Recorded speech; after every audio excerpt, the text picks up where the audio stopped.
Sunshine, bienvenue dans l'instant présent de Dieu avec la Rhapsodie des réalités. Qu'est-ce que c'est que la Rhapsodie des réalités? C'est ce livre-là écrit par l'homme de Dieu, Pasteur Christ Oyakilome, et qui sort par moi chaque jour avec un thème et un développement qui va avec. Comment est-ce que vous allez? J'espère que vous allez bien et que vous passez une bonne semaine jusqu'à présent. Je suis très ravie de vous retrouver encore pour ce nouveau rendez-vous de la parole, deuxième du genre de la semaine. Moi, c'est un livre qui m'a béni lorsque j'ai été en contact et qui continue de me bénir d'ailleurs. Donc, j'ai décidé de partager avec vous ici sur cette plateforme les bénédictions, sinon les contenus de ces messages-là, afin que vous aussi, vous puissiez en bénéficier. Aujourd'hui, c'est mercredi et nous avons encore un thème très intéressant, un thème très édifiant, un thème qui concerne l'évangile en tant que nouvelle créature, en tant que chrétien, né de nouveau. Quand on parle de l'évangile, qu'est-ce qu'on comprend par l'évangile? C'est de cela qui sera question dans l'enseignement du jour. Le thème de l'enseignement du jour est intitulé comme suit: comprendre l'évangile. Alléluia. Donc, l'écriture autour de laquelle va être construit l'enseignement du jour est tirée du livre de Romains chapitre 1, verset 16. Donc là, il est écrit: « Car je ne point honte de l'évangile. C'est une puissance de Dieu pour le salut de quiconque croit. » Vous savez, en tant que nouvelle créature, née de nouveau, chrétien, pour marcher dans la plénitude de bénédiction de l'évangile, il faut d'abord, sinon la condition sine qua non, c'est d'abord comprendre ce que c'est que l'évangile. Qu'est-ce qu'on entend par l'évangile de Jésus-Christ? Qu'est-ce qu'on entend par là? Qu'est-ce qu'on comprend par là? C'est en ce moment que nous pouvons vraiment y croire. Proverbe chapitre 4, verset 7 dit ceci: « Avec tout ce que tu possèdes, acquiers l'intelligence. » C'est important en tant que nouvelle créature d'avoir cette connaissance approfondie, cette connaissance pointue sur l'évangile. Donc, comprendre l'évangile, c'est important pour une vie réussie, une vie épanouie, pour une vie chrétienne. Et l'apôtre Paul l'a si bien compris, c'est pour cela qu'il a fait cette déclaration dans notre verset d'ouverture, dans Romains chapitre 1, verset 16, qui dit: « Car je n'ai point honte de l'évangile. C'est une puissance de Dieu pour le salut de quiconque croit. » Alléluia. Alors, si cela est ainsi, qu'est-ce que alors l'évangile? L'évangile, en un mot, c'est tout simplement la parole de Dieu concernant Jésus-Christ, qui il est et sa mission, en d'autres termes, ce qu'il est venu faire en réalité sur cette terre. Donc, avoir cette compréhension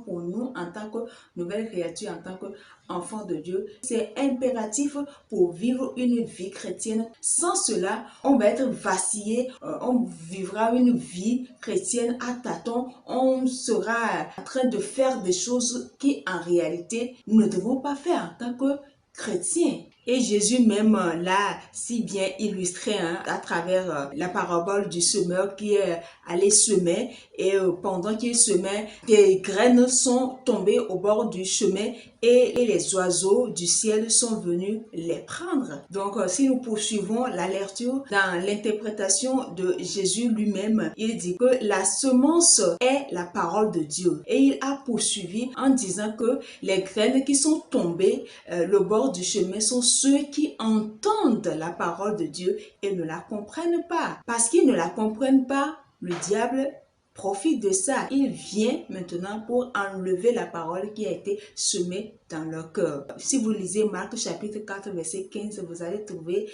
cette parabole du semeur là-bas. Donc, il est important, impérieux pour nous de comprendre le message de l'évangile. Une fois que nous l'avons compris, nous sommes désormais prêts pour la vie. Du coup, nous n'avons plus besoin d'un autre feu parce que nous avons compris le ministère du Saint-Esprit dans notre vie déjà. Pas étonnant que le Saint-Esprit prie dans Éphésiens chapitre 1 verset 18 en ces termes. Il illumine les yeux de votre cœur pour que vous sachiez quelle est l'espérance qui s'attache à son appel, quelle est la richesse de la gloire de son héritage qu'il réserve aux saints. C'est qui les saints? D'après la Bible, les saints, ce sont tous ceux qui ont donné leur vie à Christ, tous ceux qui ont reçu Christ, qui sont nés de nouveau, la nouvelle créature. C'est ça, c'est ceux-là que la Bible appelle les saints. Donc, pour ce faire, pasteur nous conseille d'affirmer, sinon de déclarer de temps en temps que nous avons un cœur qui comprend et que les mystères de l'évangile sont dévoilés à notre esprit et que nous marchons chaque jour dans la plénitude des bénédictions de l'évangile. Alléluia! N'est-ce pas merveilleux? C'est important de le dire, de se le dire à chaque fois. Je comprends l'évangile. Je comprends les mystères de l'évangile. J'ai un cœur. Je suis attentif à l'instruction de l'évangile. Je suis à l'instruction du Saint-Esprit, pardon. Je suis réceptif au conseil du Saint-Esprit. Quand je lis la parole, j'ai une compréhension approfondie, pointue. J'ai une compréhension claire, limpide de ce que tel ou tel verset veut dire. Et ça, c'est parce que tu reconnais le ministère du Saint-Esprit dans ta vie, parce que sans ça, sans son ministère, nul ne peut prétendre comprendre les paroles. Donc, c'est ceci qui me fait à l'enseignement de jour intitulé « Comprendre l'Évangile ». En gros, ce que nous devons retenir ici, l'Évangile, c'est la parole de Jésus-Christ. Qui il est, quelle est sa mission, en d'autres termes, pourquoi il est venu sur cette terre. Et c'est ça l'Évangile, la bonne nouvelle que nous devons prêcher, annoncer au monde entier. Alléluia. Nous allons prendre la prière. Je dis, vous répétez après moi, s'il vous plaît. Cher Père, merci de m'avoir montré la merveilleuse puissance qui est enveloppée dans l'Évangile. Par la parole, j'ai découvert les provisions glorieuses que j'ai en Christ. Je suis né dans la gloire et je marche dans la victoire aujourd'hui et toujours.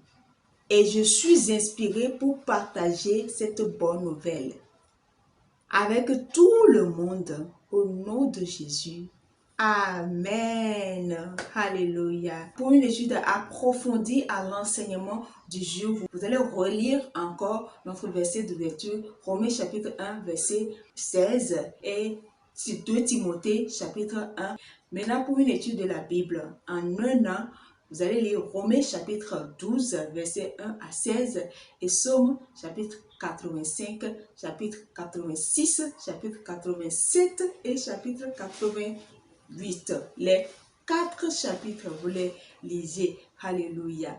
Enfin, pour une étude de la Bible, en 2 ans, vous allez lire Philippiens chapitre 1, verset 15 à 22. Et puis Ésaïe chapitre 61. Voilà, si aujourd'hui est votre première fois de tomber sur cette vidéo, vous savez que vous n'avez pas encore fait de Jésus votre sauveur et Seigneur personnel, c'est l'occasion. Si vous ne trouvez pas d'inconvénient, je vais vous conduire à travers cette prière. Je dis, vous répétez après moi. Ô Seigneur Dieu, je crois de tout mon cœur en Jésus-Christ, Fils du Dieu vivant. Je crois qu'il est mort pour moi et Dieu l'a ressuscité des morts. Je crois qu'il est vivant aujourd'hui. Je confesse de ma bouche que Jésus-Christ est le Seigneur de ma vie. À partir d'aujourd'hui, par lui et en son nom, j'ai la vie éternelle. Je suis né de nouveau. Merci Seigneur d'avoir sauvé mon âme. Je suis désormais un enfant de Dieu. Alléluia. Félicitations, bienvenue dans la famille des enfants de Dieu, dans la famille des élus, dans la famille des choisis, dans la famille des illuminés. Bienvenue tout simplement dans la famille des champions. Aimez la vidéo, partagez-la avec vos amis, vos connaissances, vos contacts. Aimez la vidéo, partagez-la avec vos amis. Abonnez-vous à la page Facebook ainsi que à la chaîne YouTube de Instant Maison de Dieu avec la Rhapsodie de réalité. Activez la cloche de notification pour ne pas rater la prochaine publication.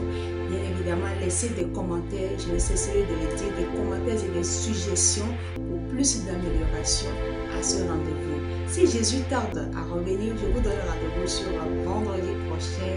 Pour l'heure, je vous dis